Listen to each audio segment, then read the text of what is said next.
খাবায়েস হারাম হওয়ার ক্ষেত্রে আরও একটা মূলনীতি হলো, যেগুলো অপবিত্র, যেগুলো মানুষের জন্য ক্ষতিকারক, সেগুলো হারামের অন্তর্ভুক্ত হবে।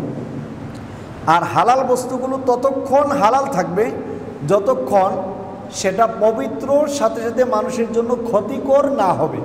যদি ক্ষতিকর হয়, যেমন গরু, এটার ভেতর কেউ পয়জন ঢুকালো, বিষ ঢুকালো, কিন্তু সেটা জিন্দা থাকলো, ওই গোশত খেলে আপনার ক্যান্সার হতে পারে, এমন প্রয়োজন ওই গরুর ভেতর দেয়া হলো, সেটা খাওয়া খেয়ে হবে, হারামের অন্তর্ভুক্ত হয়ে যাবে।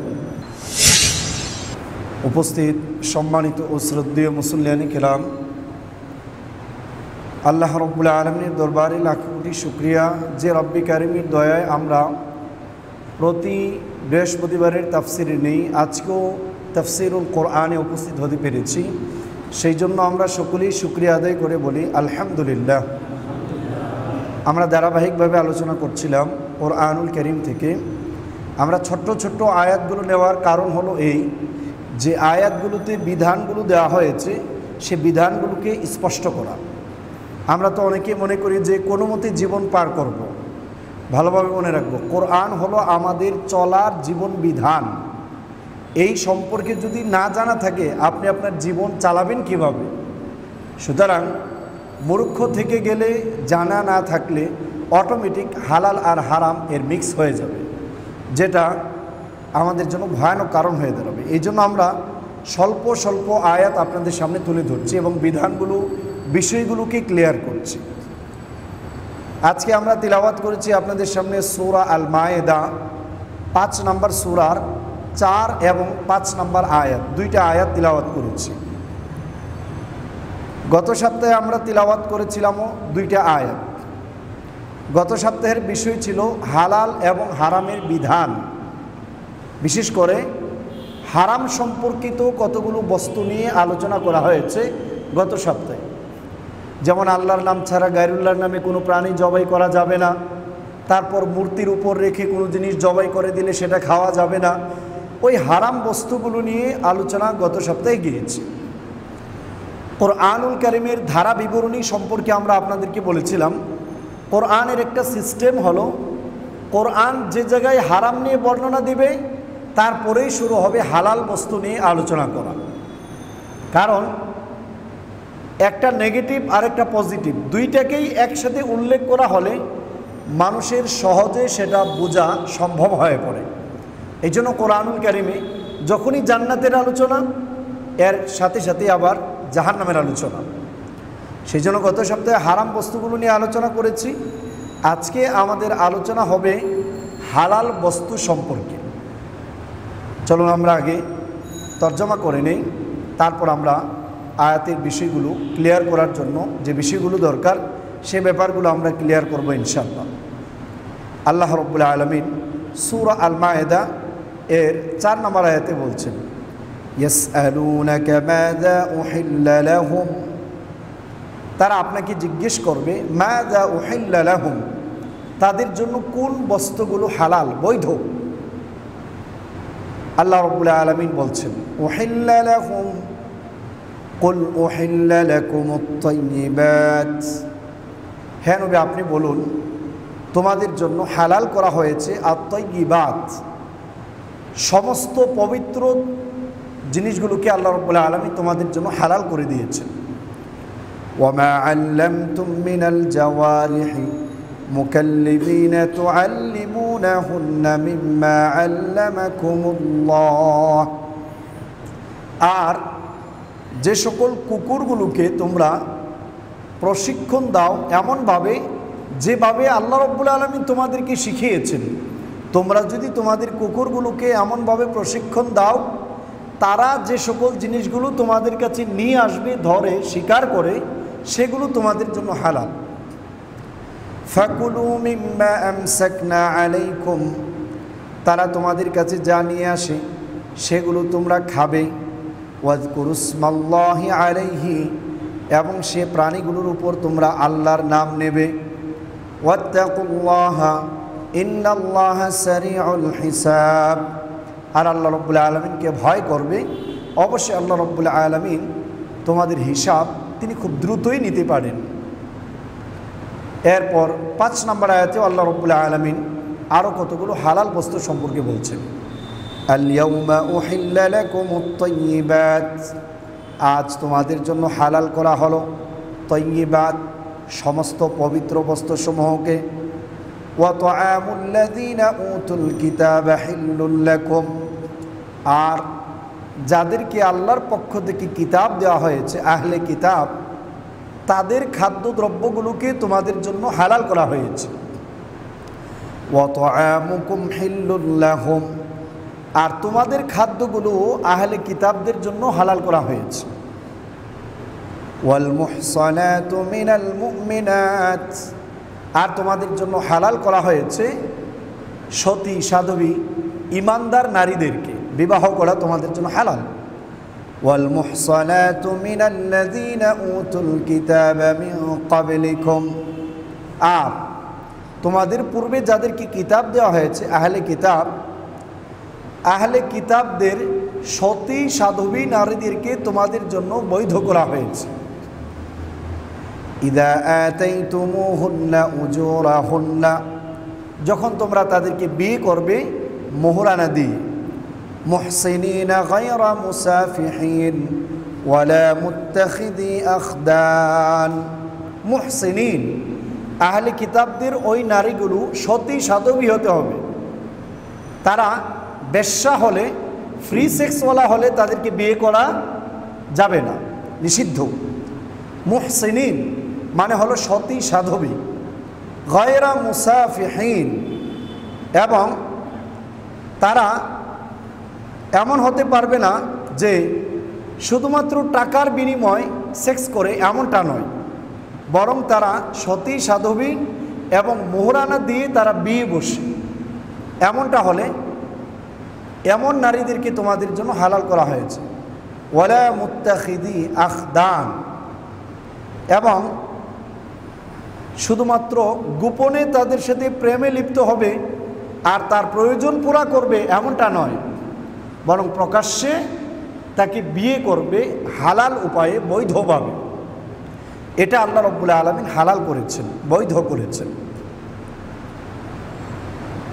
ওয়ামান ইয়াকফুর বিল ঈমানি ফাকাদ হাবিতা আমালুহু, আর যে ব্যক্তি ঈমানকেই অস্বীকার করবে, আল্লাহর প্রতি বিশ্বাস করাকেই যে কুফরি করবে, অস্বীকার করবে, ফাকাদ হাবিতা আমালুহু, তার সমস্ত আমলগুলো নষ্ট করে দেওয়া হবে, নষ্ট হয়ে যাবে। ওয়া হুয়া ফিল আখিরাতি মিনাল খাসিরিন, আর সে হবে আখিরাতে ক্ষতিগ্রস্ত লোকদের অন্তর্ভুক্ত। এই হলো আয়াতের সরল তর্জমা। দুইটা আয়াত। 1 নাম্বার হালাল আর হারাম। আমরা আগেই বলেছিলাম হালাল আর হারাম এই বিধান দেওয়ার মালিক কে? আল্লাহ। আল্লাহ রাব্বুল আলামিন ছাড়া আর কেউ হালাল আর হারামের বিধান দিতে পারে না। এবার আসুন, হালাল কোন বস্তু হালাল এটা যদি না জানা থাকে তাহলে দেখা যাবে হারাম বস্তু খেয়ে আপনি হালাল মনে করছেন। এই জন্য কোরআনুল কারিমে ধরে ধরে হালাল বস্তুগুলোকে ক্লিয়ার করে দেওয়া হয়েছে। আর হালাল বস্তু সম্পর্কে এখানে একটি মূল নীতি দেওয়া হয়েছে যে কিভাবে বুঝবেন কোন বস্তুগুলো হালাল। আমরা সামনে আসছি, চলুন আগে আমরা আয়াতের বিষয়গুলো ক্লিয়ার হয়ে নেই। 1 নাম্বার, এই আয়াতের শানে নুজুল। আমরা আগেই বলেছিলাম যেই ঘটনার পরিপ্রেক্ষিতে আয়াতটি নাজিল হয় তাকে বলা হয় শানে নুজুল। ওই ঘটনা সম্পর্কে জ্ঞান থাকলে ওই আয়াত সম্পর্কে বোঝাটা অনেকটাই সহজ হয়ে যায়। শানে নুজুল সম্পর্কে তাফসীর ইবনে কাসিরে কয়েকটা বর্ণনা উল্লেখ করা হয়েছে, আমরা 2টা বর্ণনা উল্লেখ করছি।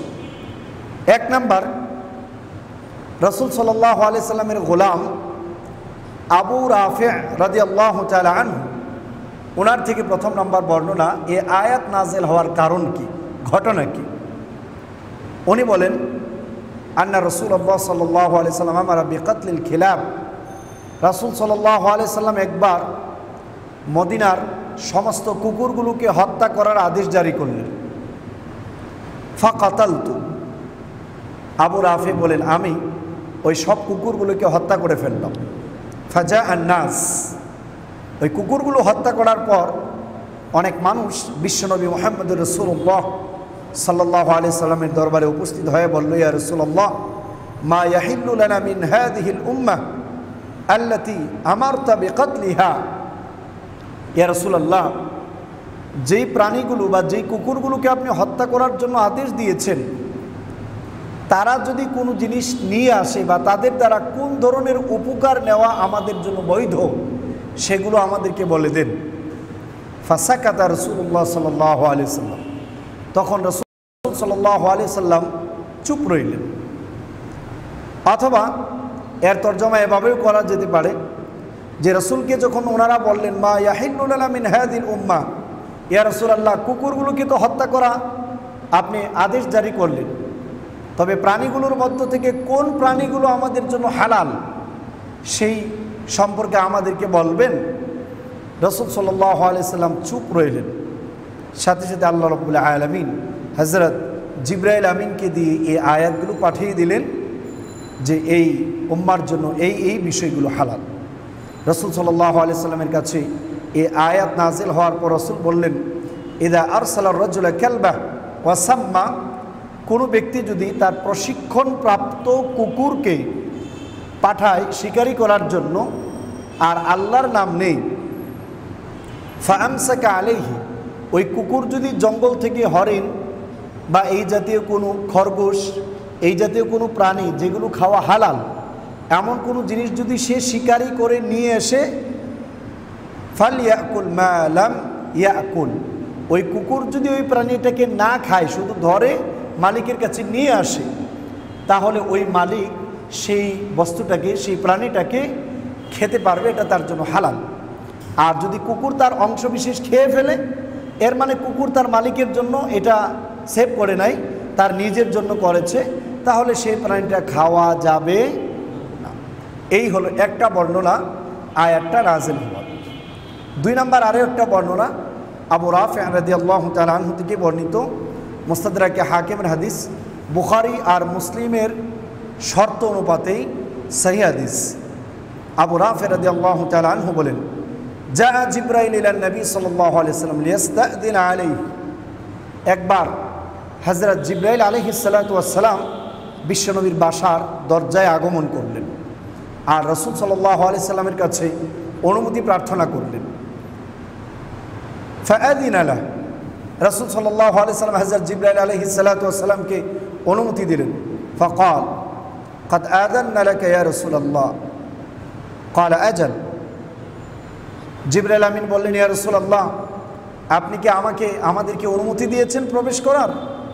রাসূল বলল, লাকা ইয়া রাসূলুল্লাহ, আমি তো তোমাদেরকে অনুমতি দিয়েছি। জিবরাইল আমিন বললেন, হ্যাঁ অনুমতি পেয়েছি, ওয়ালাকিন্না লা নাদখুলু বাইতান ফীহি কালবুন, যেই ঘরে কুকুর আছে সেই ঘরে আমরা প্রবেশ করি না, আমি প্রবেশ করব না। এই হাদিস আমাদের সামনে ক্লিয়ার করে আজকালকের আমাদের সমাজে যে আধুনিকতার ছোঁয়ায় ছেয়ে গিয়েছে, একটু ধনাঢ্য শ্রেণীর হলেই সন্তানকে আমরা আমেরিকা, লন্ডন বিভিন্ন জায়গায় পড়াশোনা করার জন্য পাঠাই, হোক সে ছেলে অথবা মেয়ে। সেখান থেকে ওনারা কালচার আমাদের দেশে সাপ্লাই করে। সে দেশগুলোতে দেখে কেউ কোনো নারী বুকে বাচ্চাকে গাড়িতে রেখে আর কুকুরকে কোলে রেখে হাঁটছে। আমাদের দেশের ওনারাও সেই কালচার সাপ্লাই করে ওই সুন্দর কুকুরের বাচ্চা নিয়ে হাঁটতে থাকে। কুকুরের বাচ্চা যতই সুন্দর হোক, সেটা যদি ঘরে রাখা হয় তাহলে ওই ঘরে কোনো ধরনের ফেরেশতা ঢুকবে। সুতরাং আমাদের বাহিরের কালচার আমাদের এখানে সাপ্লাই করার কোনো মানে নেই। যদি ফেরেশতা প্রবেশ করাতে চান, রহমতের ফেরেশতা, তাহলে কুকুর ঘরে রাখা যাবে না। জিবরাইল আমিন বললেন, ইয়া রাসূলুল্লাহ, আমাদের কি অনুমতি দিয়েছেন? বিশ্বনবী বললেন, হ্যাঁ অনুমতি দেয়া হলো। উনি বললেন, ওয়ালাকিন্না লা নাদখুলু বাইতান ফীহি কালবুন, ইয়া রাসূলুল্লাহ, যেই ঘরে কুকুর থাকে সেই ঘরে আমরা প্রবেশ করি না। আল্লাহর নবীর ঘরে সেদিন কুকুর ছিল। বিশ্বনবী আবু রাফেকে বললেন, আবু রাফে, মদিনার যত কুকুর আছে সবগুলোকে হত্যা করে ফেলো। আবু রাফে বলেন, আমি ফাকাতালতু, সব কুকুরগুলোকে মেরে ফেললাম। স্ট্রিং অপারেশন হয়ে গেল। সব কুকুরগুলোকে হত্যা করা হলো। হাত্তা ইনতাহাইতু ইলা ইমরাতিন ইনদাহা কালবুন ইয়াবহু আলাইহা। আবু রাফে বলেন, সর্বশেষ একটা কুকুরকে যখন মারতে আসলাম, ওই কুকুর দৌড়ে তার মালিক বৃদ্ধ মহিলার কাছে চলে গেল, আর ওই বৃদ্ধ মহিলার কাছে গিয়ে আশ্রয় নিল। ফায়াম্বাহু, ওই কুকুরটা ঘেউ ঘেউ করতে করতে মালিকের আশ্রয় নিল।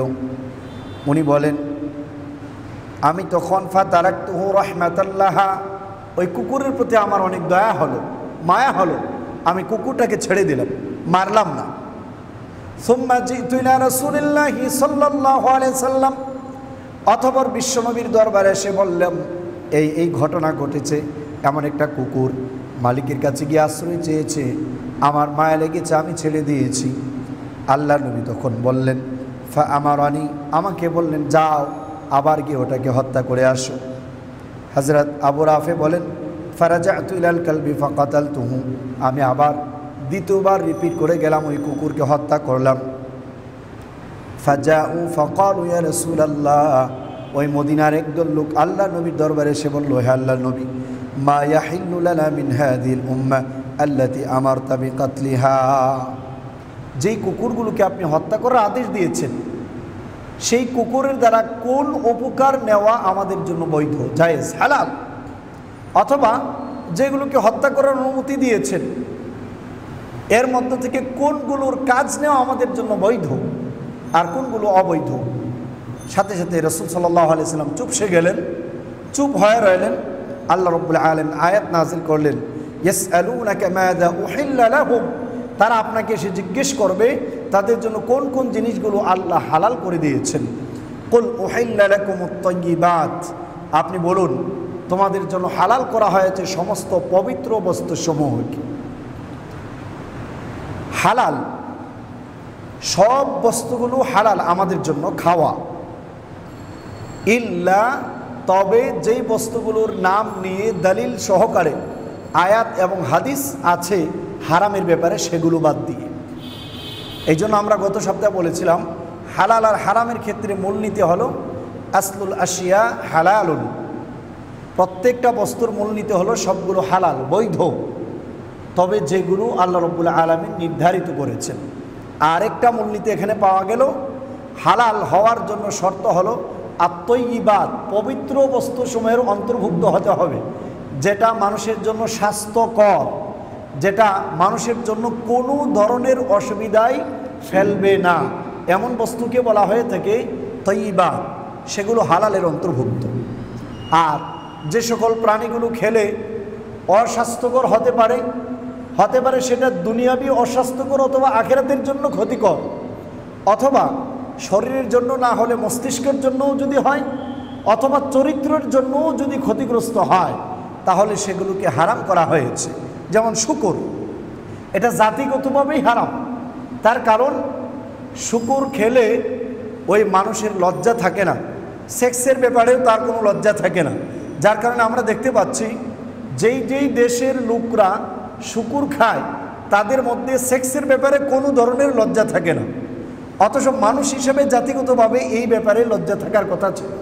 শুধু তাই নয়, শূকরের ব্যাপারে ডাক্তার জাকির লেকচার দিয়েছেন যে কেন হারাম, এর মধ্যে প্রায় 21টার মতো কারণ সেখানে দর্শানো হয়েছে।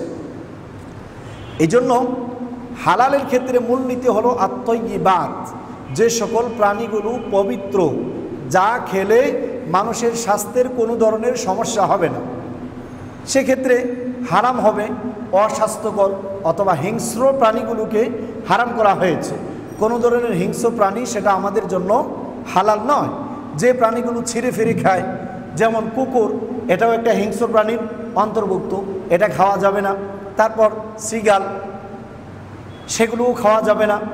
বাঘ, এই জাতীয় যত জঙ্গলি যে প্রাণীগুলো হিংস্র, সেগুলো হারামের অন্তর্ভুক্ত, কারণ সেগুলো হিংস্র, এগুলোকে খাওয়া যাবে না, হারামের অন্তর্ভুক্ত হবে।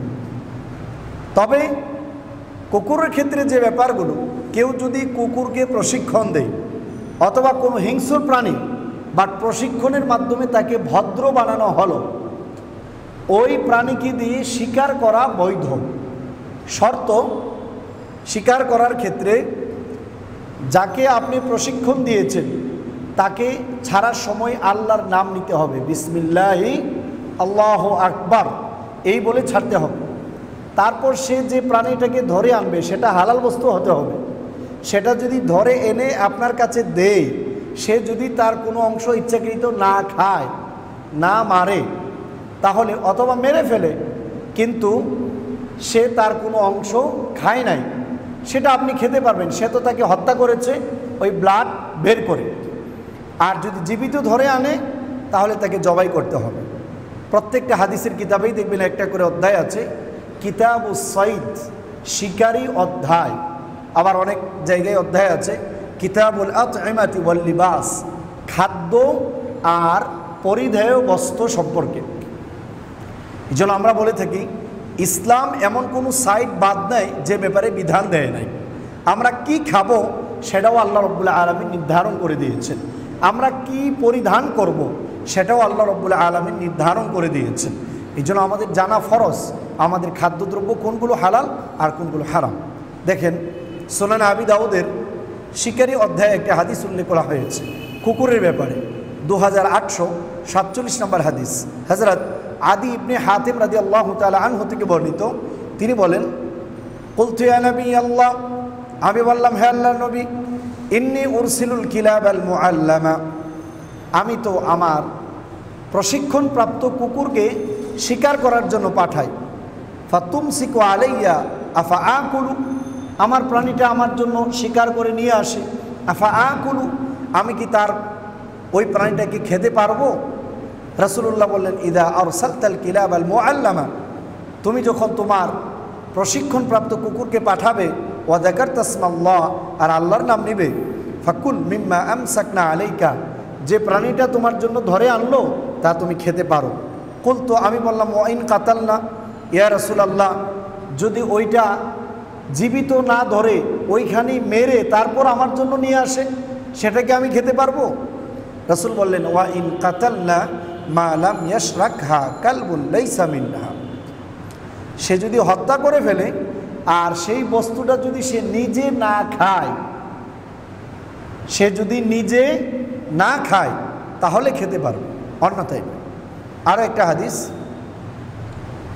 হযরত আদি ইবনে হাতিম বলেন, আমি রাসূলকে জিজ্ঞেস করলাম, ইন্না নাসিদ বিহাদিল কিলাব, ইয়া রাসূলুল্লাহ, কুকুর দ্বারা তো আমরা শিকার করি, আমি যদি এই প্রশিক্ষিত কুকুরকে পাঠাই আর আল্লাহর নাম নেই, সে যা নিয়ে আসবে আমি কি সেটা খেতে পারবো? রাসূল বললেন, হ্যাঁ, যদি সে ওয়া ইন কাতালা ইল্লা আই আকুলাল কালব, ওই কুকুর যদি ওই প্রাণীটাকে মেরে ফেলে আর তার থেকে কোনো কিছু খায় তাহলে খেতে পারবে না, আর যদি না খায় তাহলে খেতে পারবে।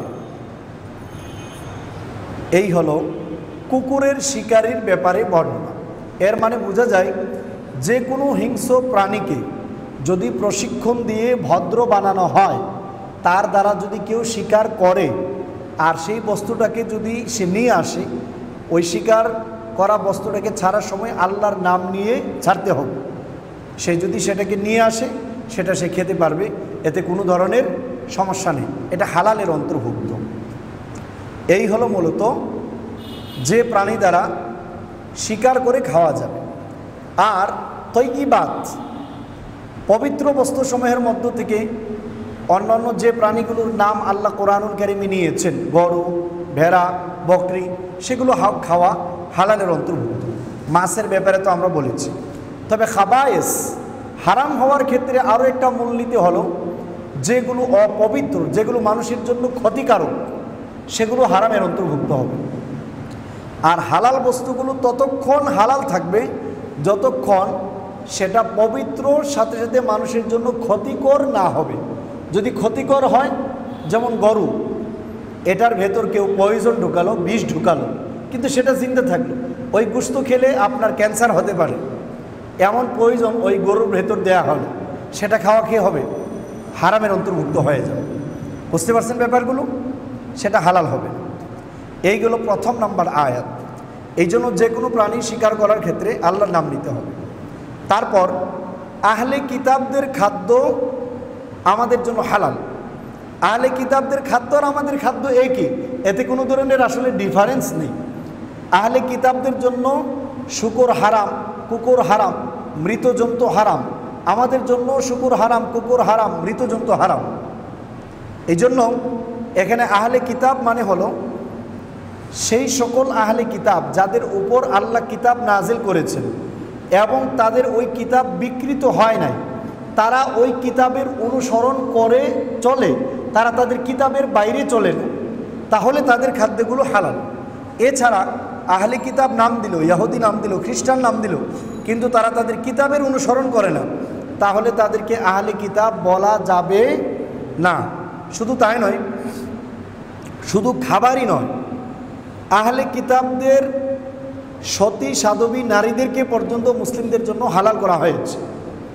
এখন অনেকেই দেখা গেল যে আমাদের প্রধানমন্ত্রীর ছেলেকে বিয়ে করালো একজন খ্রিস্টানের মেয়ে, এখন দেখা গেল উনি যদি সতী সাধবী হয়ে থাকে আর যদি ওনার ধর্মীয় গ্রন্থ মেনে চলে তাহলে সেটা জায়েজের অন্তর্ভুক্ত হবে।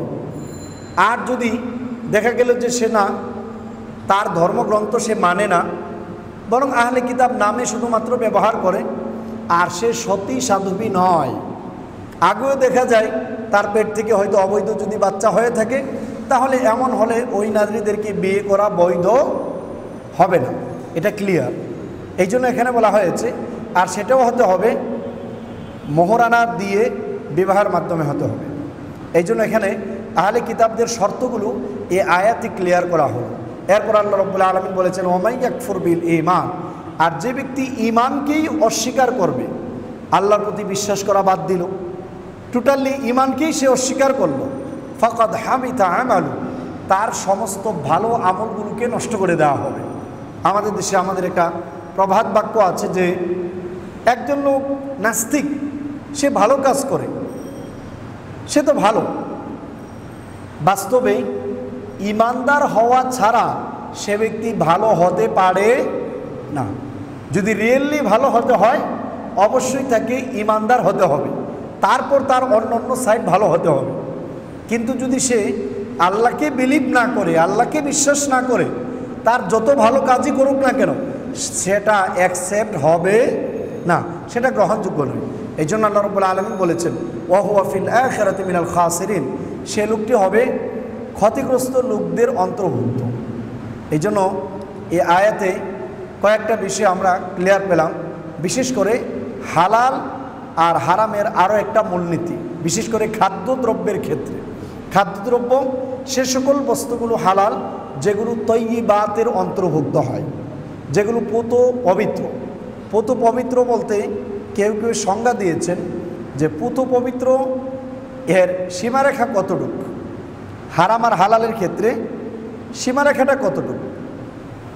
এক, মা কানা মিনাল খাবাইস আল মুহাররিমা ফাকালিলুহু ওয়া কাসিরুহু সাওয়াউন ফিল হুরমা, খাবাইস যে বস্তুগুলো অপবিত্র তার অল্প হোক আর বেশি হোক সবটাই হারামের অন্তর্ভুক্ত। ইল্লা ফি হালাতি দারুরা, তবে প্রয়োজন যদি বেশি হয়, যেমন কারো সামনে কোনো ধরনের খাদ্য নাই কুকুরের গোশত ছাড়া, সে যদি এই মুহূর্তে কোনো ধরনের খাদ্য গ্রহণ না করে, বিশেষ করে কুকুরের গোশত ছাড়া কোনো খাবার নাই, এর কিছু অংশ যদি সে না খায় ইতিমধ্যেই সে মারা যেতে পারে। এটাকে বলা হয় ইস্তেরার। এমন প্রয়োজন যে প্রয়োজন পুরা না করলে দুনিয়ার থেকে বিদায়, তাহলে ততটুক পরিমাণ খাওয়া বৈধ যতটুক খেলে তার প্রাণ বেঁচে যাবে। এটা হলো হারাম বস্তুর ক্ষেত্রে। ফাইন্নাহু ইউফি আম্মা তালজিউ ইলাইহি, যে ব্যাপারে সে বাধ্য হয়েছে সেটা তার জন্য প্রয়োজন অনুপাতে হালাল করা হয়েছে। সূরা বাকারার 173 নম্বর আয়াতে আল্লাহ বলেছেন, ফামান ইসতুররা গায়রা বাগিন ওয়ালা আদিন ফালা ইসমা আলাই, সুতরাং যে ব্যক্তি অন্যায় এবং পাপ ছাড়া বাধ্য হলো এতটুকু খেতে, ওই হারাম বস্তু খেতে, তাহলে তার জন্য এটা পাপের অংশ হবে না। আর হালাল বস্তুর ক্ষেত্রে ওনাদের বক্তব্য হলো এই যে আতঈমাগুলো বা খাদ্যদ্রব্যগুলো যত পবিত্র বস্তু আছে সবগুলো হালালের অন্তর্ভুক্ত, ইল্লা মুদিররা, ক্ষতিকারক না হলে সেটা হালালের অন্তর্ভুক্ত হবে। দেখা গেল পবিত্র কিন্তু ক্ষতিকারক, সেটা খাওয়া যাবে না। আবার দেখা গেল পবিত্র আবার ক্ষতিকারক না, তাহলে সেটা কি করা যাবে? খাওয়া যাবে। ক্ষতিটা স্পষ্ট হতে হবে। সেই জন্য আমাদেরকে খেয়াল করব আমাদের বস্তুগুলো যা খাবো সেগুলো যেন হালালের অন্তর্ভুক্ত হয়। কোনো হারাম বস্তু খাওয়া যাবে না। হারাম বস্তু খাওয়া এটা কবিরা গুনাহের অন্তর্ভুক্ত হবে। আল্লাহ রাব্বুল আলামিন আমাদের সকলকেই আল্লাহ যেগুলোকে হালাল করেছেন সেগুলোকেই আমাদের খাওয়ার তৌফিক দান করুন। আর আল্লাহ রাব্বুল আলামিন যা কিছু হারাম করেছেন সেগুলো থেকে আমাদেরকে বেঁচে থাকার তৌফিক দান করুন। সুবহানাকাল্লাহুম্মা ওয়া বিহামদিকা আশহাদু আল্লা ইলাহা ইল্লা আনতা আস্তাগফিরুকা ওয়া আতুবু ইলাইক।